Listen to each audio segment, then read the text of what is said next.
स्वागत है आप लोगों का इस वीडियो में। क्वेश्चन कह रहा है कि एक स्क्वायर प्लेट है, यूनिफॉर्म स्क्वायर प्लेट है, मास यूनिफॉर्मली डिस्ट्रीब्यूटेड है, अंदर भी है। टोटल मास 2 kg है और इसकी साइड की जो लेंथ है ना, इसको लेट से मैं एल बोल देता हूँ, इसकी वैल्यू 10 सेंटीमीटर है, यानी 0.1 मीटर। ठीक है, 0.1 मीटर। और वो एक डायगोनल के अबाउट रोटेट कर रही है कांस्टेंट टॉर्क से। तो टॉर्क कांस्टेंट है तो अल्फ़ा भी जो आएगी वो कांस्टेंट आएगी। तो वो ऐसे करके रोटेट कर रही है एक डायगोनल के अबाउट, जिसकी टॉर्क की वैल्यू है 0.1 न्यूटन मीटर। तो पूछा गया है कैलकुलेट द एंगुलर मोमेंटम और काइनेटिक एनर्जी, ये सब चीज़ें पूछी गई हैं। ठीक। अब देखिए, एंगुलर मोमेंटम तो बिना मोमेंट ऑफ इनर्शिया निकाले भी लाया जा सकता है। ठीक है, मैं बताऊंगा नेक्स्ट मेथड, लेकिन पहले मोमेंट ऑफ इनर्शिया इस एक्सिस के अबाउट निकाल लेते हैं। अब ये स्क्वायर प्लेट है तो इस एक्सिस के about moment of inertia ml²/12 होती है। ठीक है, L is side of length of side.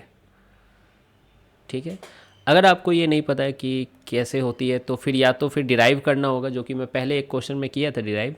बाकी कुछ तो याद होगा ना इस स्क्वायर प्लेट के अबाउट, शायद इस एक्सिस के अबाउट याद होगा आपको। ml²/6 होती है। ठीक है, तो फिर उसके बाद परपेंडिकुलर एक्सिस थ्योरम लगा दीजिए कि मुझे नहीं पता कि इस एक्सिस के अबाउट क्या होती है, लेकिन अगर मान लीजिए इस एक्सिस के अबाउट आई है तो इससे एक परपेंडिकुलर एक्सिस जो डायगोनल ही है दूसरा, उसके अबाउट भी तो आई ही होगा। क्यों? ये एक्सिस और ये एक्सिस सिमेट्रिकली ही तो बांट रहा है, मास का डिस्ट्रीब्यूशन सिमेट्रिकल है इन दोनों एक्सिस के अबाउट। तो अगर इसके अबाउट आई है तो इसके अबाउट भी आई है।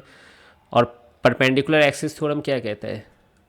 दो म्यूचुअली परपेंडिकुलर एक्सिस जो होंगे, है ना, उस प्लेन पे, उसका सम जो होगा वो तीसरे एक्सिस जो कि perpendicular to the plane of the body है उसके बराबर होगा, यानी आई नॉट के बराबर होगा। तो यहाँ से आप देख सकते हो 2I = I0, तो I = I0/2, यानी ml²/12 आ जाता है ये। ठीक है, तो कुछ तो मालूम होना चाहिए, वैसे ये सब मालूम होना चाहिए। ठीक है, मौखिक भी होना चाहिए ये सब चीज़ें। तो ये ml²/12 हो गया। अब मैं एक बेसिक मेथड बताता हूँ, थोड़ा लंबा जाएगा लेकिन अच्छा लगेगा, और एक इजी मेथड मैं बाद में बताऊँगा।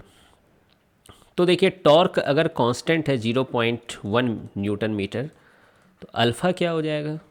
Torque bye moment of inertia, τ/I। ठीक है, तो ये बात समझ में आ रहा होगा आपको। तो इसको बाद में मैं कैलकुलेट कर लूँगा। अब इनिशियल ओमेगा 0 है। ठीक है, इनिशियल ओमेगा 0 है और पूछा गया कि 5 सेकेंड स्टार्ट के बाद कितना है ना एंगुलर मोमेंटम सब हो जाएगा। तो उस वक्त की मैं ओमेगा निकालना चाहता हूँ। तो omega final equal to omega initial plus alpha T हो जाता है। ये फॉर्मूला आपको पता है। ओमेगा इनिशियल 0 है, अल्फ़ा की वैल्यू क्या है? Torque bye moment of inertia, और टाइम की वैल्यू 5 सेकेंड बाद में पुट कर लूँगा मैं। तो ये फाइनल ओमेगा हो गई। क्लियर? ऐसा करता हूँ, इस फाइनल ओमेगा को ओमेगा ही रहने देता हूँ, इनिशियल को ओमेगा नॉट बोल दिया। तो ओमेगा की वैल्यू आपको पता चल गई है। अब बताइए, पहला पार्ट जो पूछा गया है एंगुलर मोमेंटम, वो क्या होती है? आई ओमेगा होती है। ठीक है, किसी एक्सिस के अबाउट अगर कोई बॉडी रोटेट कर रही है फिक्स्ड एक्सिस के अबाउट, तो आई ओमेगा होती है उस एक्सिस के अबाउट एंगुलर मोमेंटम उस बॉडी की। आई की वैल्यू आई है और ओमेगा की वैल्यू कितनी है? Torque T/I। तो देखिए, आई कट गई, कटनी भी थी इसको, तो टॉर्क इनटू टाइम आ गया। टॉर्क की वैल्यू कितनी है? 0.1, और टाइम की वैल्यू है 5। तो ये हो गया 0.5 kg/m²। तो ये एंगुलर मोमेंटम आ गई। चूँकि यहाँ मैग्नीट्यूड पे ही बात की गई है तो मैं डायरेक्शन पे अभी फोकस नहीं कर रहा हूँ। बाकी आप समझ रहे हो, जैसा अल्फ़ा का डायरेक्शन है वैसा ही ओमेगा का होगा, वैसा ही एंगुलर मोमेंटम का भी डायरेक्शन होगा। तो ये ए पार्ट हो गया। बी पार्ट क्या बोल रहा है? Kinetic energy. अब इस एक्सिस के अबाउट ये बॉडी प्योर रोटेशनल मोशन कर रही है, तो काइनेटिक एनर्जी कितनी होगी? हाफ आई ओमेगा स्क्वायर, है ना। तो आई तो आई है, ओमेगा का स्क्वायर यहाँ से देख लीजिए, ओमेगा का square, torque square T² / I²।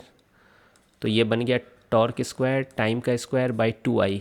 अच्छा, अब आपको एक फॉर्मूला याद आ रहा होगा, L² / 2I, है ना। तो वैसा ही बन गया फिर से ये। तो T का स्क्वायर कितना है? 0.1 का स्क्वायर, टाइम का स्क्वायर यानी 25/2, और I की वैल्यू कितनी थी? 0 पॉइंट, अच्छा I की वैल्यू तो निकाला ही नहीं हूँ मैं। चलिए I की वैल्यू निकाल लेते हैं, ml²/12। ठीक है, तो मास की वैल्यू कितनी है? 2 kg है। एल की वैल्यू कितनी है, 0.1 का स्क्वायर है, ml²/12। आप देख सकते हो 0.1 का स्क्वायर कट जा रहा है, 2 4 3 जा 12 हो जाएगा, 25 3 जा 75। तो ये काइनेटिक एनर्जी बॉडी की भी आ गई 75 जूल। तो ये आंसर आ चुका है। वही मैं मेथड 2 ये बताने वाला था कि एंगुलर मोमेंटम के लिए है वो मेथड 2। वो आप ऐसे भी कर सकते थे कि ये फॉर्मूला आपने पढ़ा होगा, टॉर्क इक्वल टू dl/dt होता है।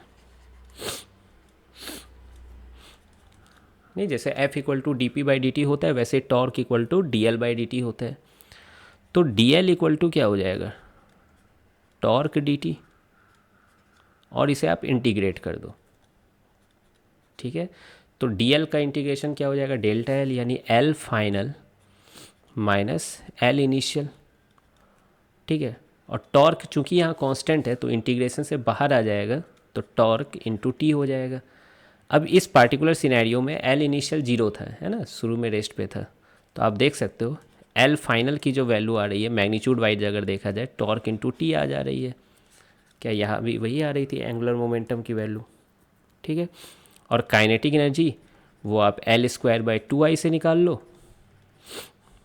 तो τ²T²/2I आ गई। क्या यहाँ पर भी वही आ रही थी, है ना, यहाँ पर फिर उसके बाद डाटा पुट करना था, आंसर आ गया। तो ये बहुत एक स्पेशल फार्मूला होता है, बहुत आसान कर देता है कभी कभी चीज़ों को। ठीक है, तो आई होप कि आपको ये समझ में आया होगा। मिलते हैं फिर नेक्स्ट वीडियो में।